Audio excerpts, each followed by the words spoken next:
Hi, everybody. I'm Jim Basker, and president of the Gilder Lehrman Institute of American History, and it's my pleasure to be here again for the latest of our web chat series of conversations with major historians aimed directly at our affiliate schools, their students and teachers.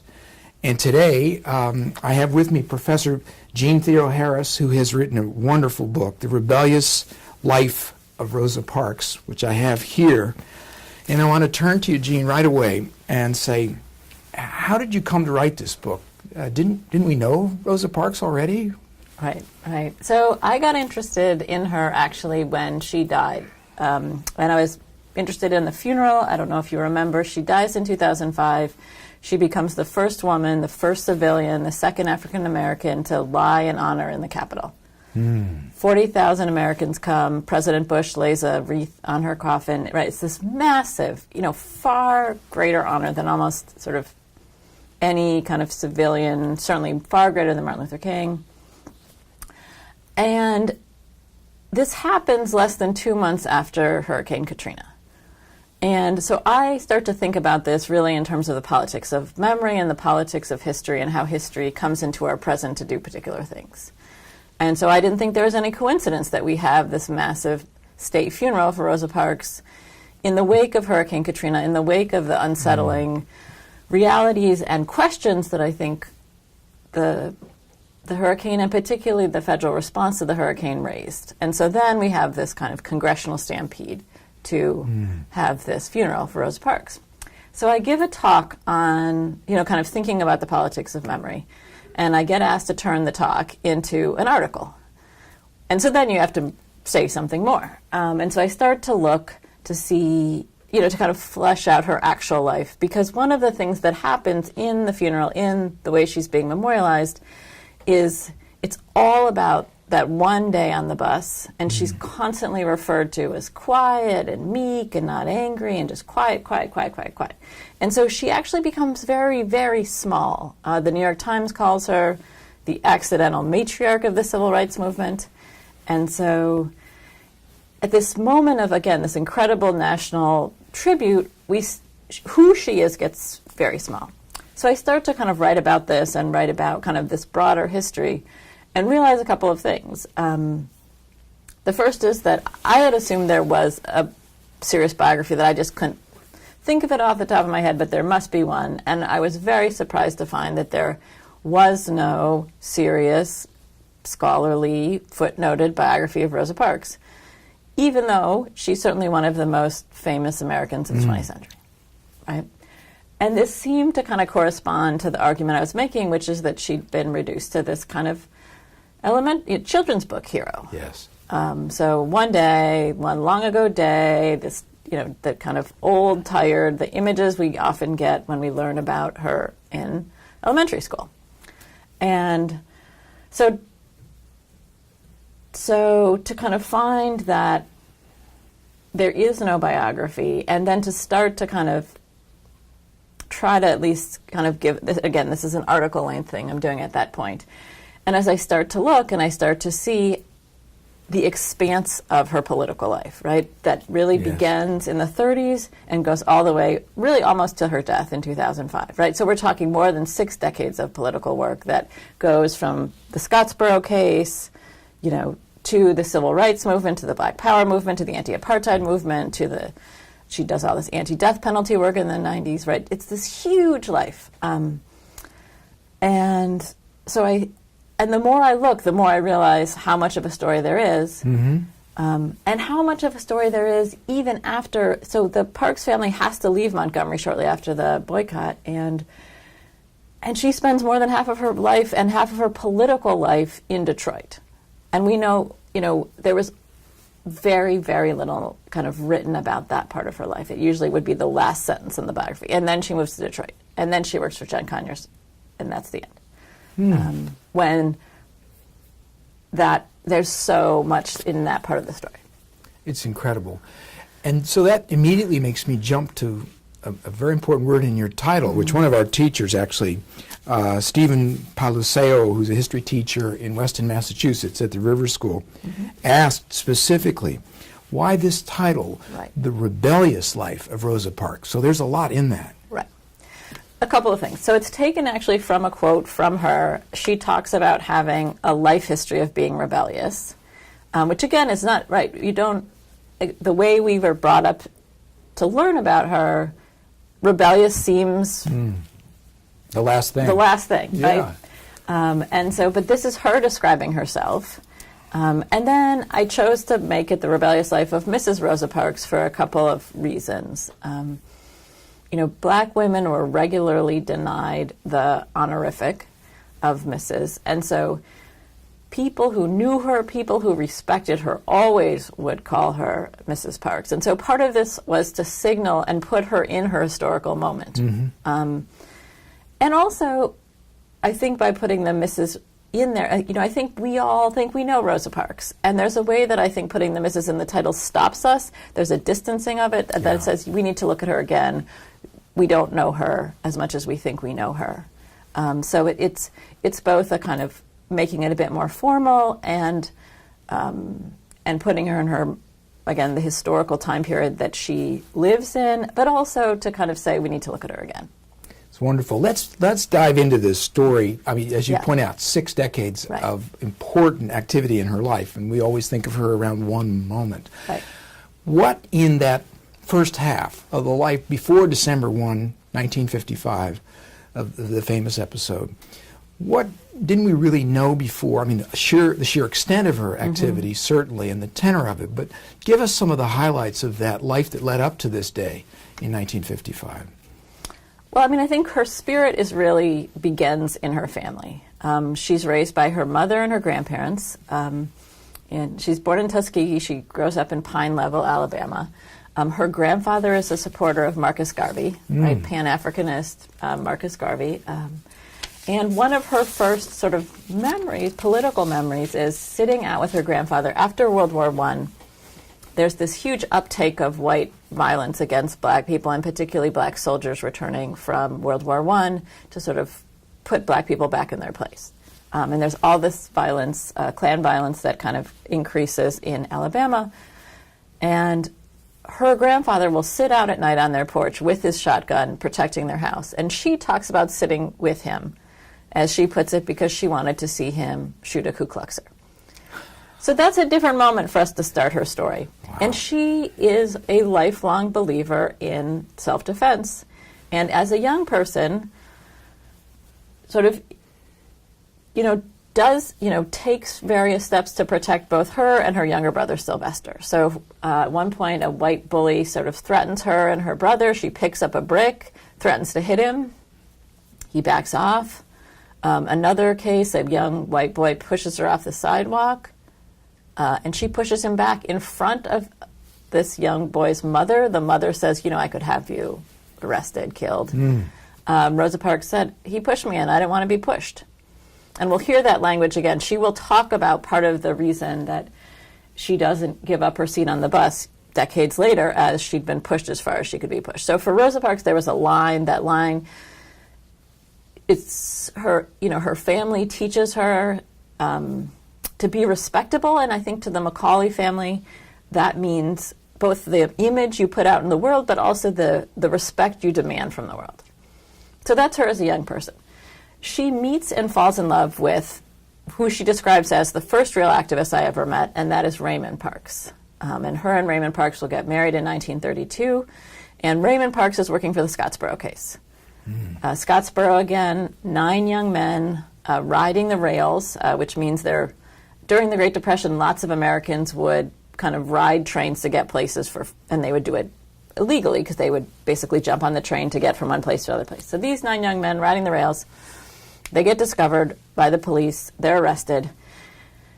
The police find 2 white women also riding the rails in another car, and that charge for those young men quickly changes to rape. And those 9 young men are all tried and convicted, and all but the youngest one, who is 12, sentenced to death. This is in 1931. Now, a local movement in Alabama grows to protect and defend these young men from being executed. Again, they're ages 12 to 19. And Raymond Parks is one of those activists that is working in that movement to sort of defend the Scottsboro boys and to try to prevent their execution. He's doing that when she meets him, and she will join him in that work after they get married. And she talks about sort of late night meetings in their house, the table covered with guns. Even to have a meeting was a dangerous thing. He talks about, how at some of these meetings they would all use the name Larry so that they wouldn't know each other's names, right, for the kind of their own safety. So this is where her adult political life starts, with Raymond in doing Scottsboro work. And in the beginning of their relationship, he's the more public activist, she's more behind the scenes. That will obviously transform over the course of their marriage, and she will become the much more public activist, and he much more behind the scenes. By the 1940s, she wants to register to vote. She finds it galling, this is World War II now, that black people are being asked to serve. Her brother is serving overseas, and yet most are not registered to vote. And there are many barriers to registration, black registration. The first of which is that you had to take a test, and the tests would be different for black people than for white people. So she wants to register to vote. And she sees a picture in a local black newspaper of a local NAACP meeting, and there's a picture of a woman that she'd gone to school with. And she says it makes her realize that women can be part of the NAACP.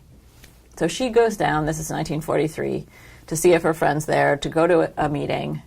And this is the first, this is actually branch election time. So her very first meeting, NAACP meeting, she is elected secretary. She's the only woman there.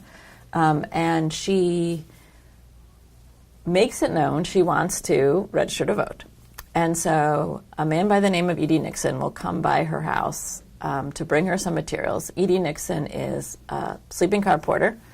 He's certainly one of the most kind of militant activists in Montgomery. And that meeting really begins a partnership that's going to change the face of American history. Because E.D. Nixon and Rosa Parks will set about to transform Montgomery's NAACP into a much more active and activist chapter over the next decade. And so they will work on voter registration. And again, this is only 31 black people are registered to vote at this point when Rosa Parks wants to register to vote. She tries in 1945, doesn't succeed, tries in 1944, doesn't succeed. Finally, in 1945, she's mad. And she takes the test again, and she's thinking about suing. So she writes down all the questions and writes down all her answers.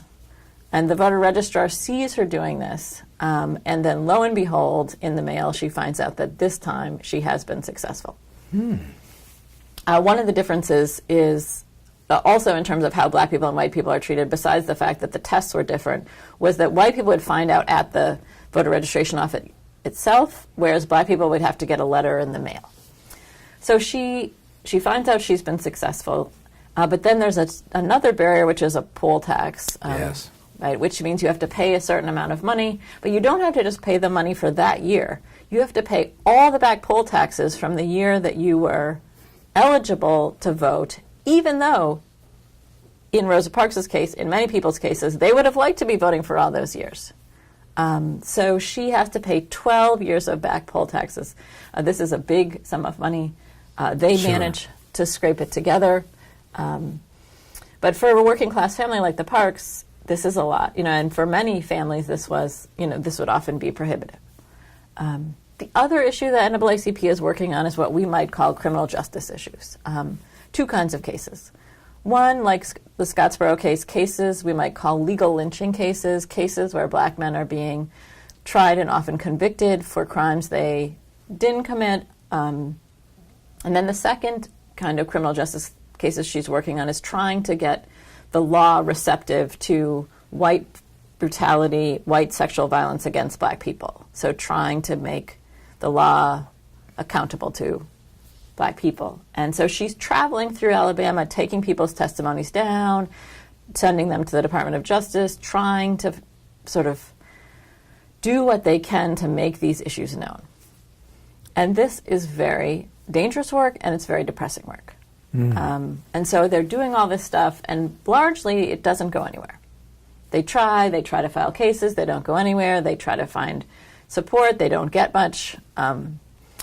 So she's getting increasingly burned out. Yes.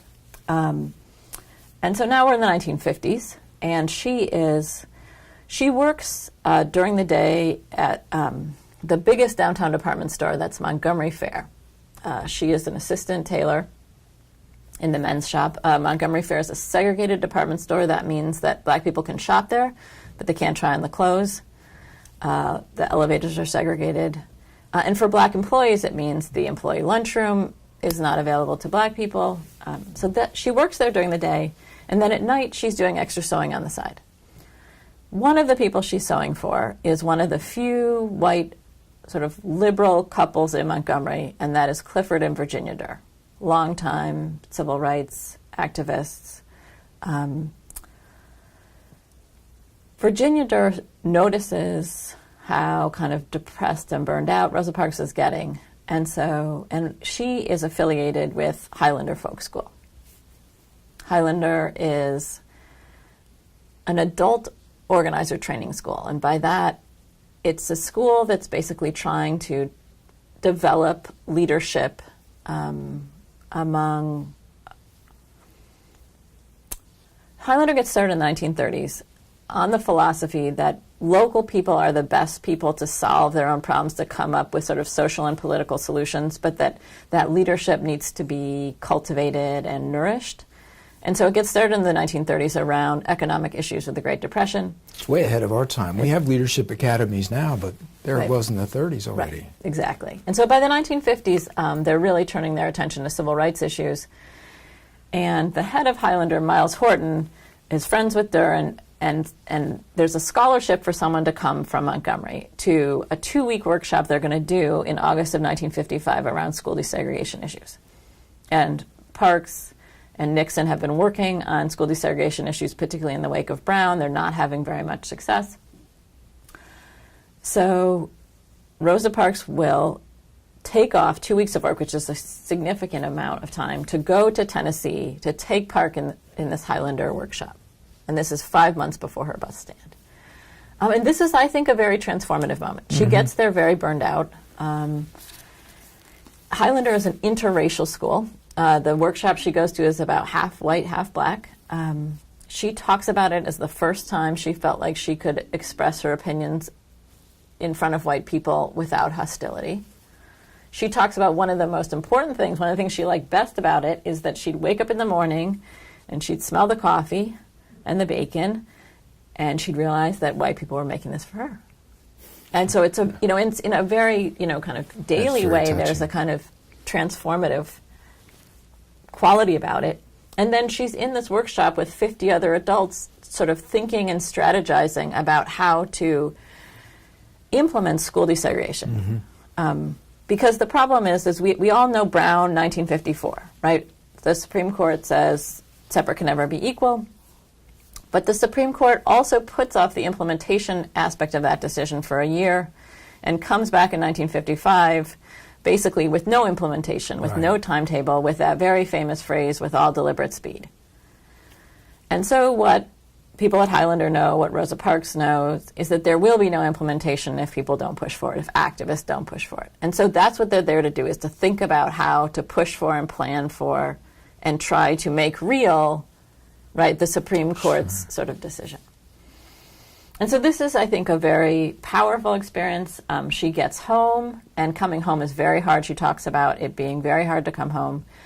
Even before she leaves, they do the last day go-around. What are you going to do when you go home? And she says, there will never be a mass movement in Montgomery. It's the cradle of the Confederacy. White resistance is too great. White violence is too great. And black people aren't unified. So this is, again, August of 1955. She's quite pessimistic. She's very, even then. So even though this has been a very important, she's still very pessimistic. And she says, I'm going to work with the young people. Rosa Parks, her whole life, kind of held out her greatest hope for young people, and young people's militancy and sort of spirit. Their impatience. Their impatience, right. That in some sense she felt like her generation was too complacent. And she'd kind of, gotten very depressed about that. And so she had that year before kind of refounded the youth branch of the chapter. She had a small group of young people that she was kind of cultivating, kind of urging them to take more political stands. For instance, she'd helped them organize a kind of a read-in in the library. The downtown library in Montgomery was a segregated library, which meant that it didn't serve black patrons. So they'd had her youth council had a protest. So that's where she's holding out her hope when she returns from Highlander. And I think it speaks to all of us learn that Rosa Parks is courageous, right? From kindergarten now. But we actually, I think, miss what makes her so courageous, which is the fact that she's tried things before, that other people have tried things before, right? That she gets to that night, and that night is December 1st, 1955, right? She's coming home from work. She actually lets a bus pass because it's too crowded, goes to the drugstore, gets on a bus around 5:30. She sits in the middle section, right? So she's not sitting in the white section. She's sitting in the middle section. The middle section's kind of this, we might call it a no man's land, in that black paying customers can sit, but can be asked to move if the front section fills up, on the whim of the driver, as Parks would put it. So she's sitting in the middle section. Third stop after she gets on, the bus fills up, and one white man is left standing. And by the terms of Alabama segregation, the 4 people in the aisle that she's sitting in will have to get up so that he can sit down. The bus driver notices this and says, well, you need to get up. No one moves. The bus driver again says, y'all better make it light on yourself. And she says reluctantly, the other 3 people get up. There's a man sitting here. She kind of moves her legs to let him pass, and she pushed as far as she could be pushed. She says, that if she'd gotten up, it was consenting to that treatment, and she did not consent. So really kind of framing this in the terms of kind of both the importance of the individual and kind of the thinking of, we might call it sort of civil disobedience, right, where it's the individual sort of consent. And she also talks about it as being sort of seeing an opportunity to do something that she'd been asking other people to do, which is to take more stands. I want to focus on this moment for a minute. I love what you do, because in your book, not only do you lay out this period leading up to that day, but in some ways you shed new light even on that dramatic day, right. Because it was somewhere in between. It wasn't a complete accident. Right. She was in some sense prepared Yes. and decisive. But on the other hand, there were many accidents. This particular bus driver she'd had friction with before, Yep. and it's only accidental that she's on his bus. Yes. And at some later stage, where he could have let the whole thing die down, he presses charges. Yes. I love the way you bring out both dimensions of this. It's neither one nor the other. Right. Would you say a little bit more about this unique poise between accident and preparation? Right. So as you mentioned, she had actually had a run-in with this very bus driver about a decade earlier. One of the things that some bus drivers in Montgomery would do would be to make black people pay in the front, but then actually get off the bus and reboard in the back, so they wouldn't even walk next to white people. You have to ask yourself, who thinks all these things up? It's just incredible. And so she would refuse. She refused to do this, and she had been thrown off this. The bus driver that night is James Blake. She had actually been thrown off his bus about a decade before because she was unwilling to do that. And she'd actually been thrown off other buses before for, again, her unwillingness to reboard. But what's different about those incidences is she's just thrown off the bus. She's evicted from the bus. And so she makes a choice that night in terms of she refuses to get up, but he also makes a choice. So he gets off the bus. He basically says, well, I'm going to have you arrested. She says in very precise grammar, you may do that. And so he actually leaves the bus. He doesn't have a cell phone. He has to actually get off the bus to go call first his supervisor. And the supervisor says, put her off the bus. The supervisor does not say, have her arrested. Just have her, put her off. The police come. He next calls the police. The police come. She believes, in one interview I found of her, she believes that the police didn't want to arrest her. Mm-hmm. that kind of they fear trouble with this, that they obviously, there'd clearly been growing organizing and outrage in the Black community around bus segregation. There had been an incident earlier that year, 9 months earlier, with a 15-year-old who had refused to give up her seat on the bus, and there had been huge community outrage. She's arrested. She's manhandled by police. This is Claudette Colvin. So there was a lot of community outrage and some organizing around Colvin's case that ultimately dissipates, so that we don't see a bus boycott emerge with Colvin. But she says she thinks that and she believes she overheard the police sort of saying something to the bus driver, about fear of the NAACP. Not that they recognized her, but just that they were worried. And it's Blake, she believes, who says no. And so Blake says that he'll come down after his route and he'll sign out a warrant for her arrest. So she's arrested. So that's also a little bit different. The other thing I think we want to remember is this is a very, she knows what could happen. She talks about this as she didn't know if she would get off the bus alive. And that's not an exaggeration. A neighbor of hers, she's living in the projects, Cleveland Courts projects at this point. A neighbor of hers, a Black veteran by the name of Hilliard Brooks, resists on the bus in 1950 and is killed by police for his. So there had been many incidences of police violence, of police taking Black women and raping them. So there's also the real threat of physical violence in this moment. Interestingly, though, she, as I mentioned, is a lifelong believer in self-defense. But she, in this moment, chooses, she does not resist arrest. She's very, she's also, Rosa Parks, who's been an activist for more than a decade. And so I think once she's made the decision, she then,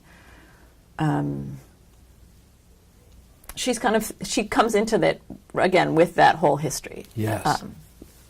So she's able to maintain some sort of poise here. Right, even in the midst of this. She's incredibly composed. Right. As we think about this, it's the pivotal episode everybody remembers. Right. There's an immediate impact, right, of course, and then there's a longer after history. Right. Could you take us to both of those, the immediate impact, which many students today may not fully appreciate, how important it was, but the bus boycott and the rest. Right. Well, I think she does not, one of my favorite quotes from Rosa Parks talking about her arrest is she says she finds it annoying and irritating. And I think what we can hear in that is that this is a personal line, she has made a personal stand, but in no way does she anticipate what we know happens, which is that it will galvanize a movement, a year-long movement in Montgomery. But she does not expect that. There is no reason to expect that if you're Rosa Parks, right? There has been no mass movement, right? She's done many things like this before. Other people have, right? So when we hear her say she finds being arrested annoying and having to go to jail annoying, I think what we can hear in that is she's kind of thinking this is taking me away from the things She was actually working on, she had been organizing this youth workshop for that weekend. And so I think partly she's saying that because she's thinking about all the stuff she needed to do when she got home in terms of that work. Yes. So she gets arrested. One of the people on the bus actually goes and tells E.D. Nixon that she's been arrested. And so he tries to call and find out. That doesn't work. He gets the DERS to call, they find out she's been arrested on a segregation charge. So they all go down to bail her out. Meanwhile, she actually gets a call home. And she talks first to her mother and then to Raymond. And so Raymond also comes to bail her out. So she's bailed out 3 or 4 hours later, around 10 o'clock. And they all go back to her apartment because once E.D. Nixon realizes that she's okay, he's kind of delighted. Because here is the test case they've been looking for. Why? She is 42. She's married. She's very active in her church, right? So she's the kind of image they want to put forward, first. Second, he's worked with her for years. He knows how brave she is, and many people know how brave she is. So he trusts, and people trust that she's not going to flinch under the pressure of kind of being a test case. Sort of, by test case, what I mean is a kind of legal test to segregation. So this is, again, in the wake of the Brown decision, also the potential for a test case of Montgomery bus segregation. So Nixon is excited. Raymond is not excited. Raymond is very worried for their safety. He's worried that she will be killed, or they will be, But he's also worried about whether people will stick with her, will stick together, and that people had not stuck with Claudette Colvin. And so Raymond in that moment is not so keen on this idea. They talk about it. Ultimately, she decides she was willing to be a test case. So late that night, we're still on Thursday. This is still Thursday night. She calls a young black lawyer in town, one of the first black lawyers in Alabama, and that is Fred Gray, to ask him if he will represent her. And even later that night, Fred Gray will call a woman by the name of Joanne Robinson. Joanne Robinson is leading a group called the Women's Political Council that had been organizing around the buses. And it is the Women's Political Council that actually will call for the one-day boycott on the Monday when Rosa Parks will be arraigned in court. And so initially, the bus boycott is called by the Women's Political Council for one day. Joanne Robinson will actually sneak out in the middle of the night, sneak into Alabama State College where she's a professor, and with the help of two students, mimeograph, again, yes. Not Xerox, mimeograph. That's right. 35,000. It's the 50s, that's right. It's the 50s, so it's 35,000 leaflets basically calling for this one-day boycott. Right, so this is also, I think sometimes when we learn about this, it's Rosa Parks sits down and there's this bus boycott. And I think we kind of miss all of the steps that it takes to get us from Rosa Parks' arrest Thursday night to this one-day boycott on Monday, and then 35,000 off a mimeograph machine is a lot of arm cranking. Right, right. And they're very worried. I mean, even for this one-day boycott, right, she's worried, Nixon's worried, people are worried, will people stick together, right? Which sounds, again, the way that we would be worried, right? That I think sometimes how we're taught this history distances us from kind of the emotions and the experiences we have, and it's told to us in a way that makes it hard to see ourselves in it. And we lose the contingency. Right. Things could have gone another way if somebody hadn't shown up or hadn't snuck into college. And hadn't done this and this and this. Exactly. And so they get to that Monday morning, and Rosa Parks talks about the kind of most important moment of the whole boycott for her is really waking up that Monday morning and seeing that people had stayed off the buses. And there's this power that people feel on that Monday. And there's a huge mass meeting that night at Holt Street Baptist Church. It's packed. There are thousands of people outside. This church actually turns its PA system on outside so the people outside can hear. And it is out of that experience of that day of people actually staying off the buses. It is out of that experience of the power of that people decide to turn it from a one-day boycott into an indefinite boycott, right? So it is, in some sense, it is a movement that is emerging. It doesn't just... It's quite organic. Right.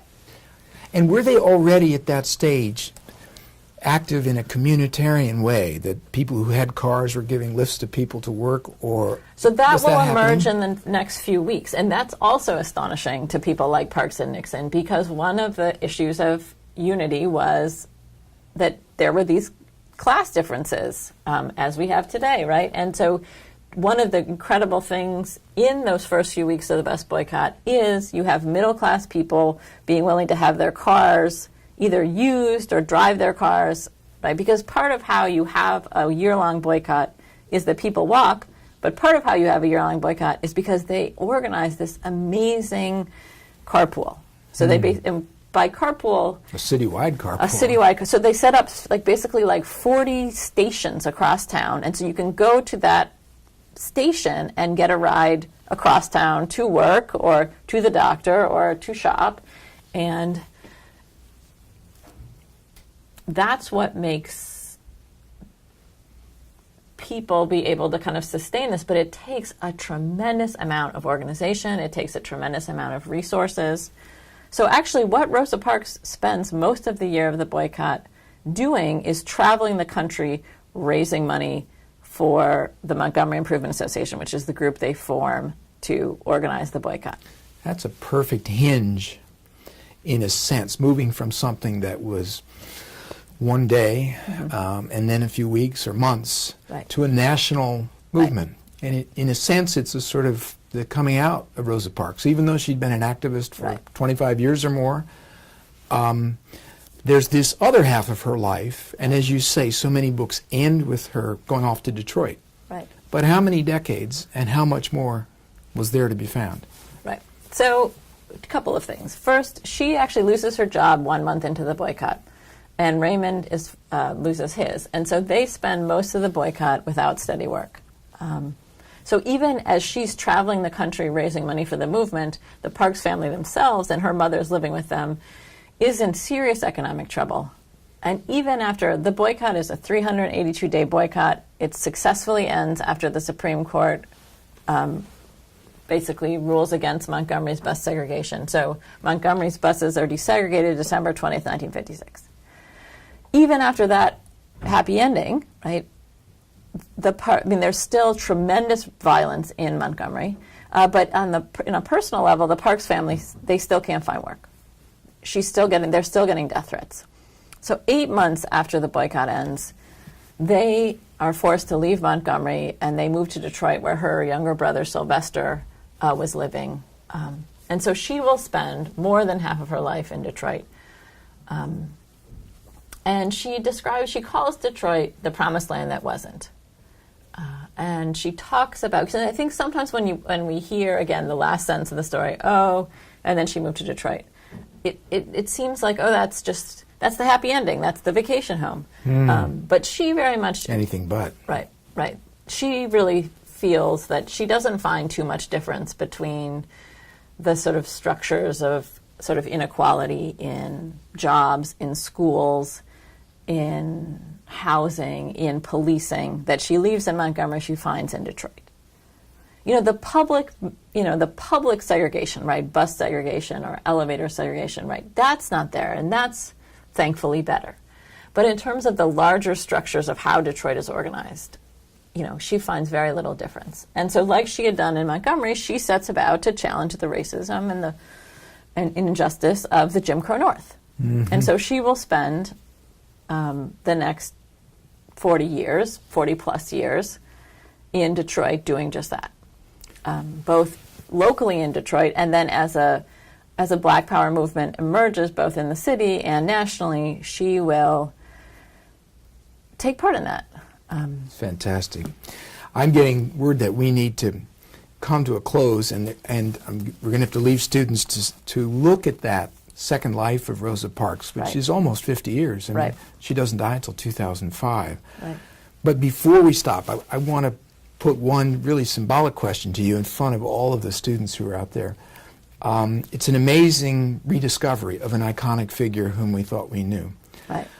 Would you say to students who are thinking about being historians or being writers or biographers later on that this was a one-off, or are there other people, other stories, other events that we can revisit and that can be reconstructed, rediscovered in this way? Yeah, absolutely. Right, because I think there are two different kinds of work to be done, right? The first, and this is work I'd done before I got to this book, right, is sort of, there are so many people, right, so many struggles, so many things that we don't know that haven't been studied, right? So there's all of this work, and if we're talking about just the civil rights and Black Power movements in, from wherever you're from, right? There's, whether it's Montgomery or Detroit, whether it's Boston or Pittsburgh or Los Angeles, right, that there's all of, there were movements all across this country, right? And so part of the work is about telling those stories. And then part of the work is going back to things we think we know, and then you start to see things that you didn't know. So, maybe we should end with sort of who Rosa Parks' personal hero was, right? And I think what we would, our image of Rosa Parks is, when I ask this to students, they say King, or her mother, or Harriet Tubman, all of which she had incredible admiration for, but she describes her personal hero to be Malcolm X. It's amazing. It's wonderful. And I hope it's encouraged the students who are watching and listening to you and are going to go and read The Rebellious Life of Mrs. Rosa Parks to think about their own projects of discovery and recovery as they go forward. Thank you, Jeanne, very much. This is just a fantastic book, and I love the way you talk about it and tell these stories. There's so much here.